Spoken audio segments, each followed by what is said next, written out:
Team FD and welcome back to Hot Takes. Joe's knackered, just been to Paris. Came back with a little friend, how are you? Yeah, I'm okay, mate. I'll be honest, pretty tired, long trip, just bored. Exactly the wrong shoot to come back to, so let's see how this goes.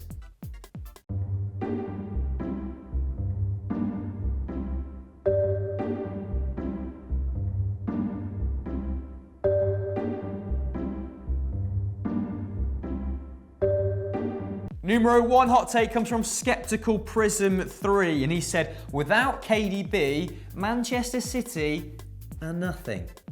Is he an idiot? Are they top of the Premier League? What's the matter with the kid? They're top of the Premier League without the world's best central midfielder, arguably. Obviously, there's a few others up there as well. But on his day, he is the best central midfielder. They've removed him, and David Silva / Bernardo Silva / Fernandinho and Ilkay Gundogan have deputised adequately, if not brilliantly, in his absence. They're top of the league on goal difference. When he comes back, they're going to be 5 to 10 points clear. Would you relax, you respectable human? Tell you what, Skeptical, top in Europe's top 5 for shots. The least shots conceded. Stats. The most goals scored. More than PSG. Stats. They've had more shots per game than PSG, and PSG just played baguette farmers every single week. Tell you what, I watched PSG on Friday in the ground. Probably top 3 atmospheres I've ever been to. Unbelievable. The part of the prance. Bouncing in there. Mbappe scored 4 in 13 minutes, which probably helped. Freak. Next flaming hot banger comes from Adash, and he said John Terry is the best defender the Premier League has ever seen. Definitely not the best person, but what do you make of this? I mean, he's all right, isn't he? He was a pretty good defender in his time and probably one of England's best ever centre-backs, but not as good as Rio Ferdinand. I think Rio was a more adept, well-rounded centre-back. I think John Terry can be included in the top 3 Premier League centre-backs of all time. Right up there. For me, Rio Ferdinand, better on the ball, better distributor, more athletic, better positionally. John Terry runs in pretty close there. Tell you wouldn't agree with this. Villas Boas got him the sack, didn't he?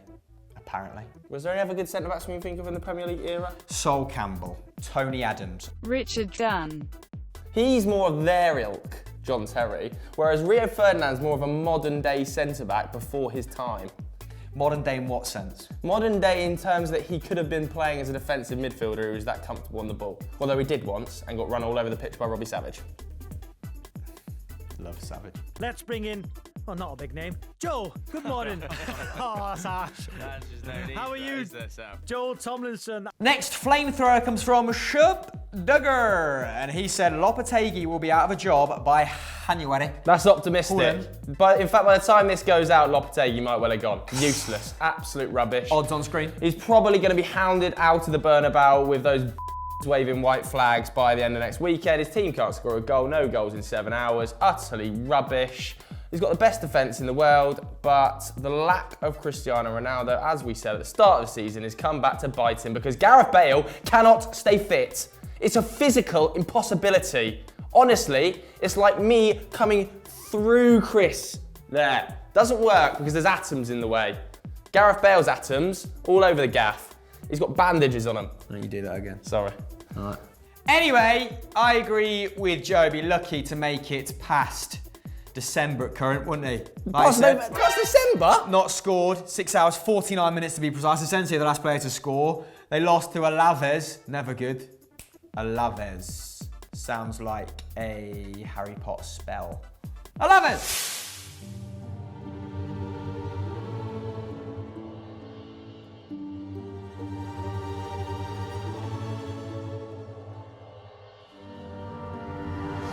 I've seen Madrid managers get sacked after winning the league. He can't even win a game. The rotation's not gone well, has it? Danny Ceballos not playing all that great on the left-hand side. I'm well surprised at that. I'm well surprised. He's rested Modric. Didn't go down well, either did it. But the boy Mariano, so... Mariano. Meatball Mariano. How's your backhand? Because I'm about to serve you a hot clagnut of from Brandon George. He said Everton would be title contenders if they still had Romelu Lukaku. Oh, God. Forget that. Forget that. Sign some defenders and then you're getting up the table. Bobby Martinez could coach a defence better than Marco Silva. They play nice football through the midfield, attack really well like they did under Bobby Martinez, but they still can't coach a defence. Some of the signings in the summer were really poor. Yerry Mina, was it Gomez and Digne for 50 million for Barcelona? Barca must have been rubbing their hands after that terrible business. Tosun, before that in January, not a great signing, hasn't proved his worth. Turkish Glenn Murray. They're having to play Richarlison as an out-and-out 9, and thankfully for them, Gylfi Sigurdsson has hit a real purple patch and has already bettered last season's output. Matched it. It's unbelievable, matched it. But Romelu Lukaku would not gain 30 to 40 points, which is probably what they finished behind Man City last season. He'll score you 20 plus goals, but 30 to 40 points behind and a defence that's worse than last season. How? What? Where? Why? When? All the big ones. All the W's. For answering an English GCSE paper. It's just shocking. Excellent. I agree, the defence absolutely terrible. I'd worry about getting Yerry Mina fit before you even think about adding to that front line. At the minute, Michael Keane is taking the second most amount of shots at Everton. So problems all over the pitch. Marco Silva not exactly setting the Premier League alight this campaign. Romelu Lukaku isn't either, is he? Taking less shots than Paul Pogba. Taking less shots than 3 shots per game. He's supposed to be an elite striker. This is with the best creative midfielder in the Premier League behind him. I regret saying that now because it's probably David Silva. Anyway, we're going to soldier on. Because, no, Everton have more holes than that. You have bigger fish to fry. You're like QPR on steroids. Get Esteban Granero in. Title question comes from Tony Kazunga, regular contributor, big fan of your work, big up yourself. He said La Liga is the most competitive league this season. No other league comes close. Take it away. The Premier League is much more competitive than La Liga. La Liga is competitive because everybody's mediocre. That is not a good barometer of competitiveness. If I wanted to watch mediocre teams battle it out and draw all the time, I'd go and watch Liga NOS. Really? Love a nosh. What's going on? The Premier League features 4 to 5 fantastic teams winning week in, week out and battling each other whilst playing brilliant football. That is a real barometer of competitiveness. The top teams are separated by goal difference or 1 to 2 points. Arsenal have won 9 on the bounce and a 4th or 3rd. Honestly, if they'd won 9 on the bounce in La Liga, they'd be running away with it. It's crazy. This is a properly competitive league and a good competitive league. It can be competitive and crap, which is what's happening in La Liga at the moment, because Sevilla are joint top on as many points as 8th or 9th in the Premier League, probably. Hearts are top of the SPFL. Does that make it competitive? Wow, SPFL's competitive. Tell you what, mate, I will give you this. It's more unpredictable and more enjoyable as a result this season. Because they're crap. Lovely to see Sevilla top of the league. Not won it since 1945. Kieran reliably informs me from behind the camera.